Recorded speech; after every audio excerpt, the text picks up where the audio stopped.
कलश के ऊपर आम के पत्ते क्यों लगते हैं, उसका उत्तर है ये, ध्यान दीजिए। प्रश्न बहुत है तो उसके उत्तर भी बहुत है, बस उसको समझने वाला चाहिए। और आप लोगों को तो आज बहुत बहुत भगवान ने कृपा करी है, जो आप पहले दिन ही कलश स्थापना होती और पहले दिन ही आपको ये ज्ञान हो जाए कि बच्चे पूछे कि कलश क्यों रखा जाता है, कलश के ऊपर आम के पत्ते क्यों लगाए जाते हैं, कलश के ऊपर नारियल क्यों रखा जाता है, कलश के ऊपर 9 बार मोली क्यों बांधी जाती है, मोली मतलब लच्छा नाड़ा 9 बार क्यों लपेटा जाता है नारियल के ऊपर, कलश के ऊपर जब रखते हैं।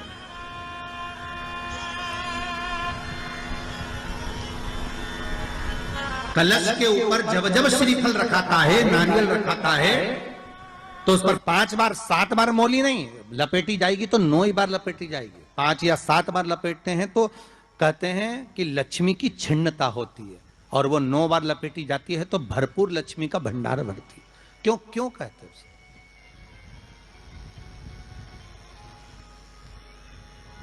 महाराज आम के पल्लव,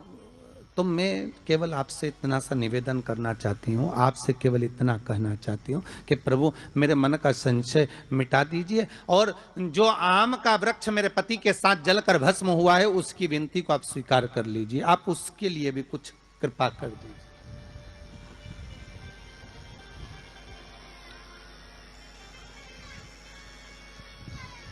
इसी को कृपा कहते हैं, इसी को करुणा कहते हैं, इसी को दया कहते हैं। भगवान बोले अब आप आई हो रति, ठीक है, मांगो क्या चाहिए, बस इतनी कृपा कर दीजिए कि आम के वृक्ष का भी उद्धार कर दो।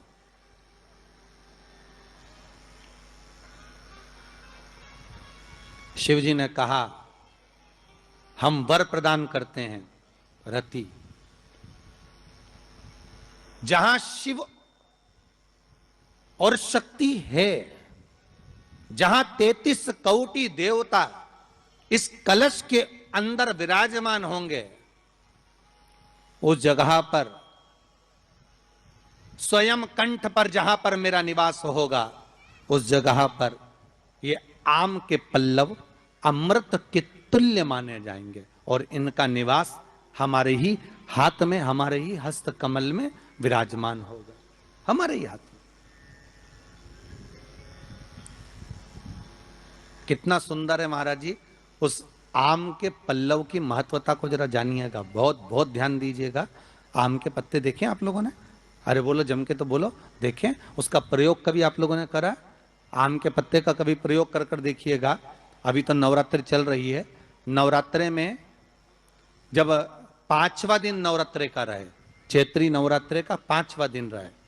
और मान लो कि आपके घर में किसी बच्चे की, लड़के की या लड़की का या मंगल विवाह नहीं हो रहा हो, या शादी नहीं हो रही हो, या उस लड़के लड़की के लिए बहुत प्रयास कर लिया आपने और उसकी शादी हो ही नहीं रही, अथक प्रयास आपने कर लिया और उसका मंगल विवाह नहीं हो रहा, तो ये देवी भागवत में स्पष्ट कहा गया है, देवी भागवत में वर्णन किया गया है, देवी भागवत में वर्णित किया गया, और देवी भागवत में कहा गया कि आम का जो पत्ते होते हैं, आम का जो पत्ता होता है, आम का जो पल्लव होता है, उस आम के पत्ते पर हल्दी और सिंदूर, इन दोनों से स्वस्तिक का निर्माण किया जाए। देवी भागवत का संवाद है, बहुत ध्यान देना महाराज। जिन कन्याओं का विवाह ना हो, पंचमी के दिन, नवरात्रे की कोई सी भी पंचमी, मतलब जो पंचमी तिथि पड़ेगी, कोई भी नवरात्रा हो, चाहे वो 4 नवरात्रे में से, चाहे वो पौष का हो, अश्विन का हो, चैत्र का हो, आषाढ़ का हो, किसी भी नवरात्रे में आप कर सकते हैं। एक पान के पत्ते पर, एक ही पत्ते पर जो 2 स्वस्तिक बनेंगे, एक हल्दी का बनेगा, एक सिंदूर का बनेगा। बस अंतर इतना है, जो हल्दी का स्वस्तिक है उस पर कंकु के चावल, अर्थात रौली के चावल, रौली कुंकू के चावल रखना है, और जो सिंदूर का है उस पे हल्दी के चावल रखना। इतना रखकर जिस लड़का लड़की का विवाह नहीं होता, उसकी हथेली पर रखकर उसका नाम और गोत्र बोलकर महाराज उसको ले जाकर नीम के पेड़ के नीचे उसको रख दिया जाता है। 5वां दिन नवरात्रे का रहे, चैत्री नवरात्रे का 5वां दिन रहे, और मान लो कि आपके घर में किसी बच्चे की, लड़के की या लड़की का या मंगल विवाह नहीं हो रहा हो, या शादी नहीं हो रही हो, या उस लड़के लड़की के लिए बहुत प्रयास कर लिया आपने और उसकी शादी हो ही नहीं रही, अथक प्रयास आपने कर लिया और उसका मंगल विवाह नहीं हो रहा, तो ये देवी भागवत में स्पष्ट कहा गया, देवी भागवत में वर्णन किया गया है,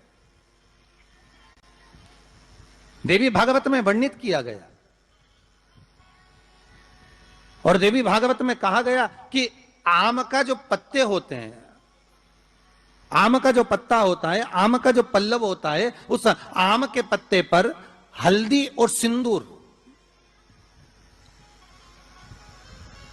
इन दोनों से स्वस्तिक का निर्माण किया जाए। देवी भागवत का संवाद है, बहुत ध्यान देना महाराज। जिन कन्याओं का विवाह ना हो पंचमी के दिन, नवरात्रे की कोई सी भी पंचमी, मतलब जो पंचमी तिथि पड़ेगी, कोई भी नवरात्रा हो, चाहे वो 4 नवरात्रे में से, चाहे वो पौष का हो, अश्विन का हो, चैत्र का हो, आषाढ़ का हो, किसी भी नवरात्रे में आप कर सकते हैं। एक पान के पत्ते पर, एक ही पत्ते पर जो 2 स्वस्तिक बनेंगे, एक हल्दी का बनेगा, एक सिंदूर का बनेगा। बस अंतर इतना है, जो हल्दी का स्वस्तिक है उस पर कंकु के चावल, अर्थात रौली के चावल, रोली कुंकू के चावल रखना है, और जो सिंदूर का है उस पे हल्दी के चावल रखना। इतना रखकर जिस लड़का लड़की